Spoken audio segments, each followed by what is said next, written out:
Hello, welcome back to Tarot by Andy. Thank you for being here. This is my vibrational reading. Please do your own research for entertainment purposes and allegedly. Hello, good morning, good evening, good afternoon.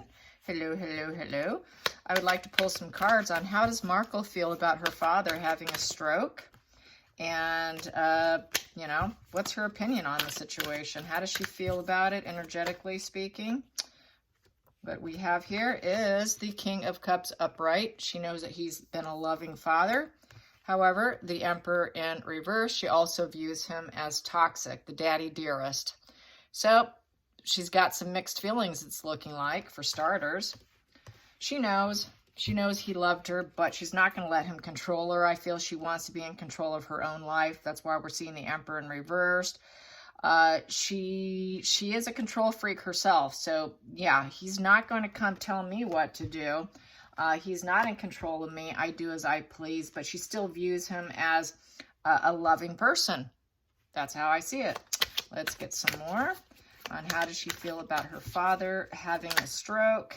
She has a Sun in reverse. She's not happy about it, so that's good. At least she's not feeling joy and glee over it. Kind of surprised by that. Okay, let's get some more. And she's not going to take accountability that she seeded the situation. And then we have here the Knight of Cups in the upright position. So she feels he is basically a person who wears his heart on his sleeve. But she has a Four of Pentacles in reverse. I'm not his possession. I'm not his possession. And there's a sense of vulnerability here going on. Yeah, let's get some more. How does she feel about her father and his stroke situation? Off camera, I got Four of Wands in reverse. She has absolutely no intentions in going out there to see him. We have here, she feels she's got this individualism, her comfort and security. She's doing as she pleases. She's trying to focus on truth and justice and speaking her voice along with Harry. We also have it yet again, like I just said, the Four of Wands in reverse. She has no intentions in going home or celebrating or reconnecting with him. The Four of Wands also represents four-wall structure going home. She's going to stay with Harry because they think they are doing what's truth and justice for themselves. So there's nothing to celebrate, but she also is not going back. Then we have here the Page of Wands upright. So with the Page of Wands upright, she is exploring her own excitement and her freedom. Not interested. We have here the Seven of Wands in the reverse position. So with the Seven of Wands in reverse, she's basically given up on him and she knows she's destroyed him and it's an overwhelming situation. She's not going to be defensive, nor is she going to persevere or try to get back with him. She feels the battle's over with. The Seven of Wands upright is the battle is never over. After you have your successes, you put up your defense mechanisms, but she's not going to do that. She doesn't feel she has to. She doesn't feel she needs to defend her decisions on her freedom from him, nor is she going to go back home.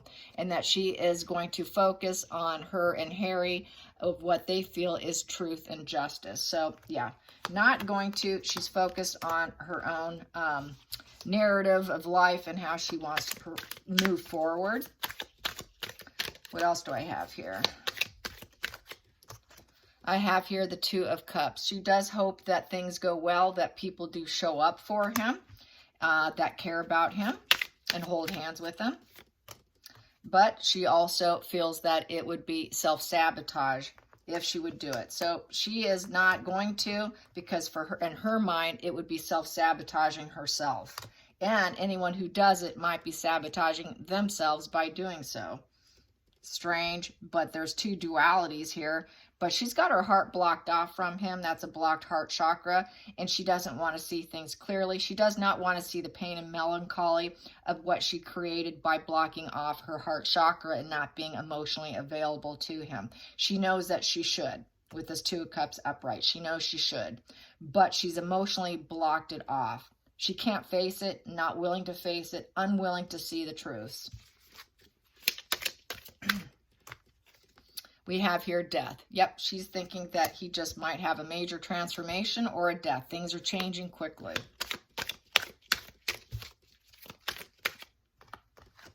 Which is a Knight of Wands in reverse. And with that, he's not going to be able to do what he wants with truth, passion. That energy is going to be down. Enthusiasm will be down. He won't be able to put out news media on her. He won't be able to put out messages about her if he dies. So I think for her, that's probably what she's thinking is a good thing. If he dies, there's no longer this mission that he's on to get her back. And with the Knight of Wands in reverse, that is, you know, acting without regard. There's consequences. If he dies, there's no longer going to be this fearless action that he's had in trying to get her back for a transformation. He's wanted a transformation. He's been attempting to do it with this adventure with his YouTube channel, but this actually puts him into the you know, he's unable to finish it. He will not be able to finish anything. And this is the consequence of the situation. If he was to die, that there would be this major obstacle for him to do anything about it. So this is a major obstacle position with unable to do what he wants. And she is very aware of it. There's that orange. Orange represents difficult challenges. And so he's now facing a major difficult challenge, be it even if he lives or if he dies. It's going to be a difficult challenge for her because now she also cannot put out negative messages about him. She cannot go on any war path against him. She would have to basically stay silent because that's going to be a major obstacle for her, because then it's going to really look bad. Now people are going to start probably attacking her about the fact that she participated in this, even though she's in full denial. We have here, yeah, Lovers in reverse. So yeah, neither one of them are going to do anything about it. There's no bond. There is this disappointment in the relationship. It is a full breakup. Not going to show up, not going to turn up for him. Even in death, she will not show up. She will not show up. I made a comment on a feed about this. And with estrangements, if you're unaware, it's a major problem going on in the United States and probably around the world. It's a very much woke situation. It is divorce your parents, break up from your family, dump and discard. It is cancel culture, even your parents. So a lot of children are doing this to their families. It is part of the woke culture. And in doing so, the success rate is only a 30% chance of success of ever reconciliating on any meaningful level where it returns back to the way it used to be or before things got bad. The failure rate is about 70%. It is not good. It is terrible. Even if the parent gets sick, even if they get cancer, even if they die, the estranged child typically 70% do not return. That is the latest data on it. So it's really bad. So they fall right in line with this. Even in death, they're not coming in. They will not honor him. Will not honor him. Even though she knows he was a loving father. She knows this. She knows this. She knows he wears his heart on his sleeve. She knows he did everything for her. He's a very emotional man, but she doesn't care. The Moon. Yep. Lots of lies and deceptions and illusions here. So she's living in a fantasy world. She's focused on her fantasy world and making sure things go spinning in her favor. It's all about her and her illusions, fantasies, and staying with that illusion that denies the lies about him. She's got to maintain it. She's got to keep it going because otherwise it's going to make her look bad. So that's another reason why she wouldn't. She's got to keep that narrative. And in order for things to go in her favor. And we have here the 10 of Swords, inevitable ending. She saw it coming because of his poor health. And it is a backstabbing position and trying to revive and rejuvenate with an inevitable end. So she feels that if he should die, it was an inevitable ending. She will rejuvenate herself. She's going to pretend she has wounds that are still fresh and that she needs to recover. And that she'll say, well, I saw it coming because he's got poor health.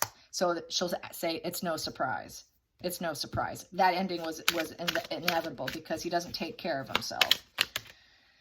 And then we have this here. Yep, it takes give and take. She will mention that it takes give and take and that it was probably one-sided.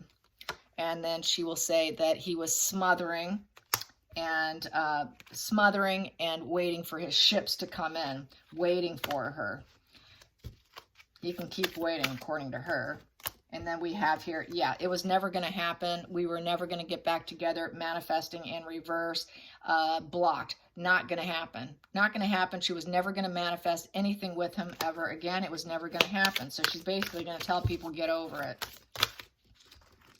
And then we also have here, due to conflicts and competition and constant struggles and putting out fires, she was not going to self-sacrifice for him, nor was she going to do anything. She's not going to take a new perspective because that competition and that challenge is going to continue on as far as she's alive on the earth plane. Not going to happen. Selfish traitor position. And she is not going to release herself. She released herself from him. This is self-sabotage. She released herself from him. She's no longer stuck in her head about him with the 8 of Swords in reverse. So with the eight of Swords in reverse, she's got self-acceptance. She feels that she's got this new perspective in her life. It's all self-focused, all self-referential, naturally. However, she's got her freedom and she's happy that she's no longer imprisoned and feeling powerless or victimized or feeling helpless because she is tied to him. She freed herself. She freed herself with a selfish mindset due to competitions and feeling there was never enough give and take. She was just the taker. Really, she was just the taker. But this is her perception. She's going to act like she's wounded. There's this defeated position here, and that it is falling apart. So she will actually probably feel that he has been defeated by her and that his world crumbled and fell apart without her. She's aware of this. And she's not going to feel nostalgic, nor is she going to care whatsoever. The nostalgia card in reverse. She's going to say that that's just unrealistic and naive and living in the past, and I will not do it. There will be no meeting between the past and the present. She will not hook up with them. She's not going to go in there. She will not be sentimental. Upright, this is sentimental. Karmic relationship. She wants nothing to do with them. She's not going to do it. She wants to block out her childhood memories and whatever view of life that she had when she was a child. She erased that part of her memory, erased that part of what she thought would be her future, is not her future. She's completely blocking it out because she has completely blocked out her heart chakra. She has absolutely no nostalgia whatsoever for him. Doesn't care if he collapses, dies, falls apart. It's not a concern to her. She's very cold and very calculating. She's going to maintain her strength. She's going to try and act like she's taking the middle road in the situation. And then she's going to try to act like she's taking the middle road in this unwanted change of the Tower. But really, she doesn't care. For her, it's a new beginning with the Ace of Wands. She's going to create, inspire. She's going to be led by passion. It's not going to block her reality. Her reality is hers and hers alone. And she is going to maintain perseverance on how she stood with him and how she felt about him. She's not going to drop this perseverance.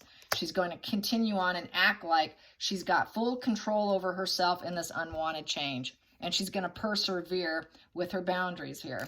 So nothing's going to change for her. It is a very typical spread of what you will see with the modern day estrangements. A lot of the information is really old out there. This is all new. 70% don't give a rat's ass about their parents.